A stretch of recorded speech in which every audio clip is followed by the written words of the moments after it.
English pepper. This is the dental brake. You'll squeeze this and you will perform the aerial dismount. What I'm going to recommend is that you use your back brake, which is your right hand. Okay, literally use your left hand to ring your bell. If your squeaky toy doesn't work, you can squeak yourself, and then just high five Berliners. Okay, that's pretty much the way of doing it. You can also squeeze them both together. But you know that guy that can ride a bicycle and take photographs at the same time? You're not that guy today. Okay. Now all of the bicycles come equipped with 3 gears, a 1, 2, and a 3, and you access them by twisting this wonderful little piece here on your right hand. Now guys, number 1 is for all the hills we have in Berlin. Anyone seen a hill? No. Number 2 is for cruising, and number 3 is for racing. So at any point today you can literally pull up alongside me, you can call out race, and we will go at it. I am officially the Berlin champion, but do remember that if you do happen to beat me, and disappear off into the distance, I am the tour guide, I know where we're going, so just hang back slightly guys and we'll make this happen.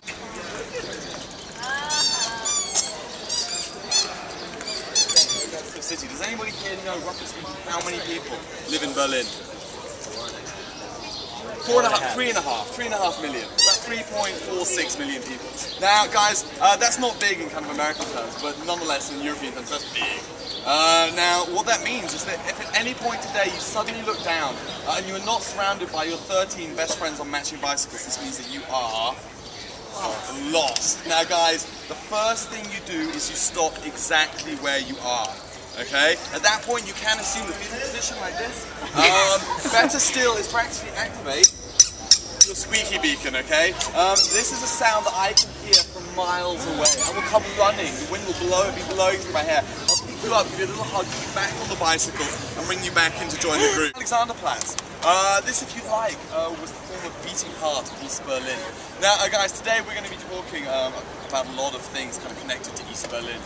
Talking about the city and the way of life, the reasons that East Berlin kind of came into being, and also kind of about the Cold War, which I'm sure you're all aware of. This is that large ideological battle between Russia and America that takes place, I guess you could say between 1948 and 1989. Now guys, if you like Berlin, East Berlin, East Germany kind of have a starring role in this pretty much all the way through. But where we're standing, this was where the East was kind of administered from. You have the TV tower, the Fernsehturm, that I'll come on to in a minute. We have something called the Palast Republik that we'll see later on, or not actually as the case is. And that was where they administered East Germany from. And then this here, their main square inside the eastern half of the city. This actually starts life nearly, 211 years ago. So we're talking about 1801 here. Now, this was originally an oxen market that was actually named after Alexander, Tsar Alexander I of Russia. Now, the interesting thing is that actually the Russians allowed this to stay as Alexanderplatz throughout the kind of communist socialist years. And you have to understand that the Russians, the communists, the socialists, they had no love for tsars, for kings. The idea of a bourgeois man kind of ruling over the masses. So this kind of against all the odds maintained its name. Yeah, look into there, look into there, look into there, look into there. Now stop.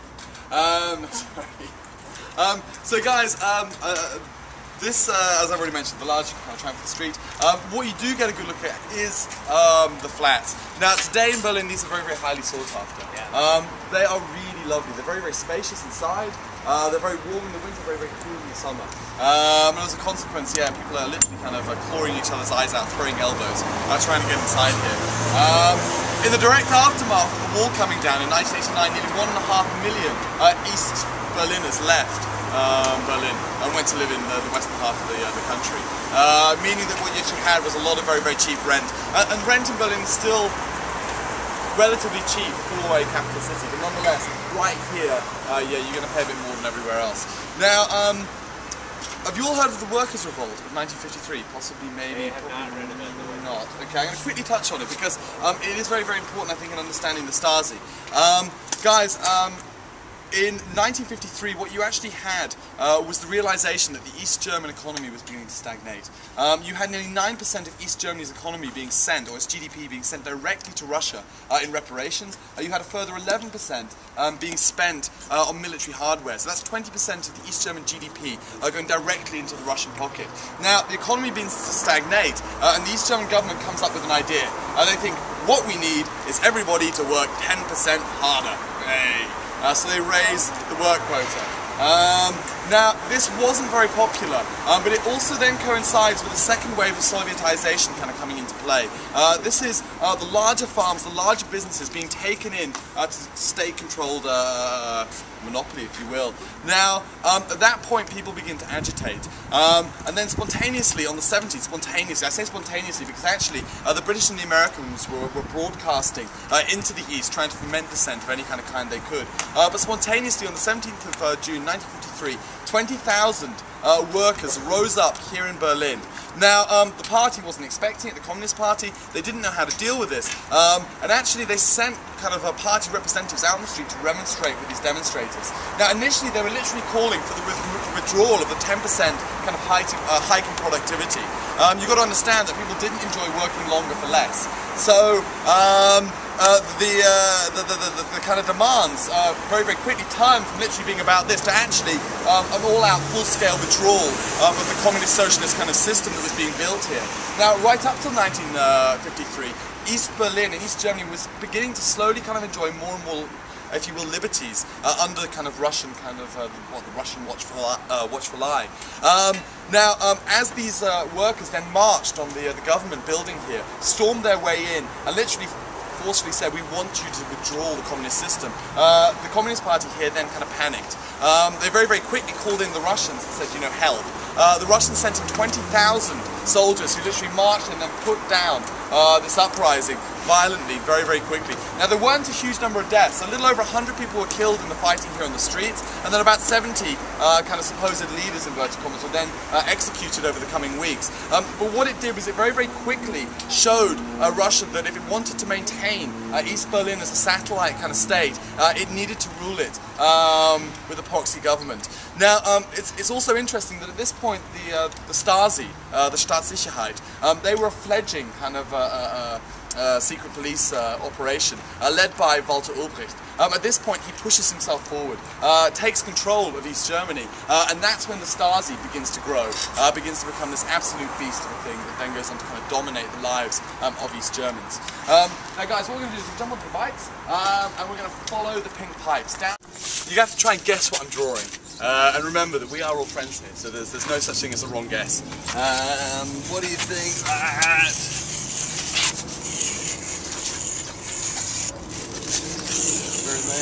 Not Berlin. What is it? Germany. It's a really bad Germany. I'm so sorry. It is my Germany. Now, guys, to give you an idea, this is north, which means that if I was standing up here, what country would I be standing in? Denmark. Over here we have drugs intolerance. We have the Netherlands. The little B begins with a B there. Little Belgium. Banking begins with an L. Cheese eating surrender monkeys. France. Adventures of the Cuckoo Clock. Switzerland. Adolf Hitler came from. Austria. Over here moving chess. Czech. Up here. Poland, exactly. So guys, what you can see is that Germany is literally at the heart of Europe. It's surrounded by 9 different countries. It's an amazing place, I don't know, to maybe start a World War or 2. That happened, yeah, it did happen twice. Germany went out, invaded the rest of Europe and tried to kind of, build on these ideas of empire. Now, guys, even before the Second World War has come to a close, so we're talking about the late January of 1945, the Allied leaders get together. We're talking about Stalin, Roosevelt and Churchill here, down at Yalta on the Black Sea in what is today the Ukraine. They sit down together and they're like, seriously guys, seriously, 2 world wars, 30 years, this is ridiculous. We have to do something about Germany. We're all going to have to take control of a part of Germany and help it regrow into this wonderful, forward-looking, green, kind of, really quite vibrant economy. So what they decided was they would carve Germany up. Now guys, one of the things that I never realised before becoming a tour guide was the role that Russia played in the Second World War. I think, I grew up in England and we heard how great Britain was. Hey, you guys grew up in America, you had how great America was. But the war actually in Europe was won by the Russians. It sure as hell wasn't the English. 9 out of 10 of all Germans killed were killed by Russians. And the Russians suffered catastrophic losses. Anyone want to guess how many Russians died during the Second World War? Dude, about 22.5 million people. I mean, absolutely insane. So Stalin basically turns to the other Allied leaders and says, guys, we want the largest chunk of Germany. We also want the chunk that is closest to motherland Russia. So Russia gets this giant chunk over here, nearly 40% of Germany's landmass. Now, what do Americans like? Americans like beer, right there. They like beer halls. They like sexy milkmaids in milkmaid outfits. They like skiing, giant steins, dirndls, that kind of stuff. So America gets Bavaria down here, this giant chunk. Now France, for all its hard work during the Second World War, all 2 weeks of it, gets 2 tiny little bits here and here. And the British then got the industrial Rhineland to the west. Now guys, everyone's happy. Germany's been drawn up roughly speaking, but there is a problem. And that problem is that Berlin falls squarely in what was the Russian sector.